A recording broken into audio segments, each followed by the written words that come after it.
Prescrire un examen biologique, c'est un acte du quotidien, mais aussi une vraie responsabilité. Dans Biomédicalement Vôtre, on prend le temps de décrypter ensemble la juste prescription à partir de situations concrètes, de retours de terrain et d'échanges entre professionnels de santé. Bienvenue et bonne écoute.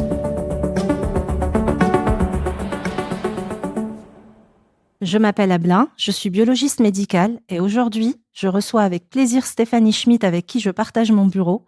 Ensemble, on va parler d'hyperlymphocytose, qui est une situation fréquente en pratique, souvent banale, parfois transitoire, mais qui peut aussi révéler une pathologie hématologique sous-jacente. Avant de prescrire, la vraie question à se poser est simple. Qu'est-ce que je cherche ? Dans cet épisode de Biomédicalement Vôtre, on revient avec Stéphanie sur la juste prescription de l'immunophénotypage dans l'hyperlymphocytose. Bonjour Stéphanie. Bonjour Abla. Avant toute chose, écoutons la question de Franck, médecin généraliste à Senlis. Oui, bonjour, je vous appelle parce que j'ai un patient de 53 ans avec une hyperlymphocytose chronique et une neutropénie. Je souhaiterais prescrire un immunophénotypage lymphocytaire, je voudrais savoir ce que vous en pensiez. Donc Stéphanie, qu'est-ce qu'on peut répondre à Franck ? Alors effectivement, vous avez raison de vouloir prescrire un immunophénotypage puisque je pense que vous êtes à la recherche d'une hémopathie et que cet examen va nous permettre de répondre à cette question. Donc reprenons les choses, face à une hyperlymphocytose sur une NFS, beaucoup de médecins comme Franck se demandent est-ce que je dois demander un immunophénotypage ? Pourquoi cette question est si fréquente ? Alors c'est une bonne question et l'immunophénotypage que l'on va réaliser en cytométrie en flux va nous permettre d'identifier une éventuelle population clonale et de diagnostiquer une hémopathie maligne. Cela nous permet également d'écarter un processus réactionnel et nous allons pouvoir orienter en fait le diagnostic grâce à cet examen. Alors avant même de parler d'immunophénotypage, quelle est la question clinique à se poser devant une hyperlymphocytose ? Alors, je dirais qu'il y a la première question à vous poser, c'est est-ce que votre patient présente des signes cliniques qui vont vous faire évoquer une hémopathie maligne ? À savoir, par exemple, de la présence d'adénopathie, une splénomégalie ou alors une altération de l'état général, qui sont des signes cliniques qui nous orienteront vers une hémopathie maligne. La deuxième question, je pense qu'il faut se poser, c'est est-ce que votre hyperlymphocytose est chronique ? En effet, la notion de chronicité est très importante et nous fait largement suspecter un processus tumoral. Et à l'inverse, dans quelle situation il ne faut pas se précipiter vers cet examen ? Alors, dans des contextes où vous avez une hyperlymphocytose plutôt aiguë avec un contexte viral évident, par exemple, ou alors chez le sujet jeune qui, en fait, ont des causes d'hyperlymphocytose qui sont plutôt réactionnelles. Et dans ce contexte, on attendra du coup d'avoir un contrôle avant de se précipiter sur cet examen. On peut aussi prescrire des immunophénotypages sans suspicion d'hémopathie maligne. Dans quel cas est-ce pertinent ? Alors effectivement, contrairement à la recherche d'hémopathie où nous allons en fait réaliser une analyse qualitative des lymphocytes, nous pouvons également réaliser des analyses quantitatives. Et ces analyses sont souvent prescrites pour des patients qui sont suivis dans le cadre d'un traitement pour le VIH, pour le suivi de la reconstitution immunitaire post-greffe de cellules souches hématopoïétiques, ou encore chez des patients sous immunosuppresseurs, mais aussi dans le diagnostic des déficits immunitaires, héréditaires et secondaires, et enfin chez des patients qui seraient traités par des anti-CD20, notamment dans le cadre de prise en charge de pathologies neurologiques. Donc on utilise concrètement le même examen, mais pas pour les mêmes raisons. Exactement. Alors techniquement, on a différentes approches puisque pour les analyses qualitatives, nous allons rechercher des marqueurs de clonalité, notamment sur le lymphocyte B, avec l'étude des chaînes des immunoglobulines kappa lambda sur le lymphocyte B.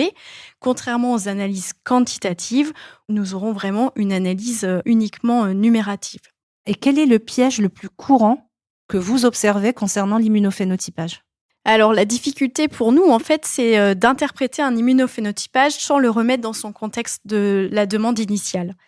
En effet, en fait, si vous nous fournissez l'ensemble des informations clinico-biologiques, à savoir la présence de signes cliniques évocateurs d'une hémopathie, ou encore des éventuels traitements pris par le patient, mais également les cytopénies éventuelles associées que vous pourrez retrouver à l'hémogramme, et cela nous permet vraiment d'être le plus pertinent pour interpréter notre immunophénotypage.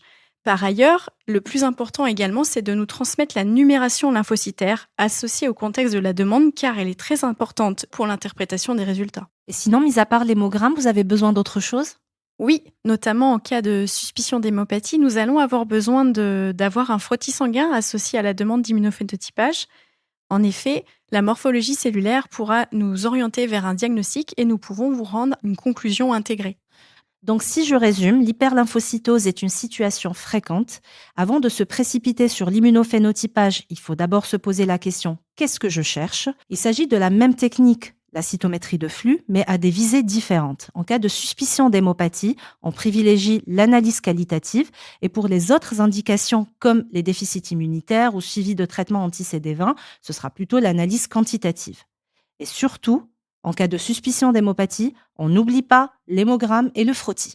Petit aparté nomenclature, l'immunophénotypage à la recherche d'hémopathie maligne est bien pris en charge par la NABM. Concernant les analyses quantitatives, seule la quantification des sous-populations 3, 4 et 8 sont remboursées. C'est le moment de la question rituelle. Avez-vous, Stéphanie, un cas qui vous aurait marqué ? Oui, je me souviens très bien d'un cas d'un patient qui présentait un profil avec une hyperlymphocytose T-CD4 relative et une profonde lymphopénie B. En l'occurrence, nous n'avions à ce moment-là pas de renseignements. Et si ce patient présentait pas d'hyperlymphocytose et un traitement par anti-CD20 pour une sclérose en plaques, le résultat concordait avec la prise de son traitement.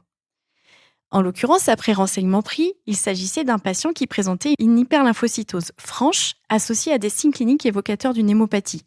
Nous avons donc ajouté un panel T de caractérisation avec notamment l'étude du TRBC1 qui nous a permis de rendre un diagnostic pour ce patient avec une hyperlymphocytose T-CD4 clonale en faveur d'une leucémie à prolymphocyte T-CD4. Effectivement, on aurait pu le rater, d'où l'importance de la transmission des renseignements cliniques, le contexte, la NFS et le frottis.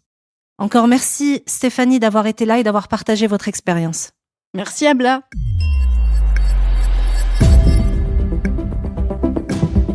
Vous souhaitez suivre nos actualités ?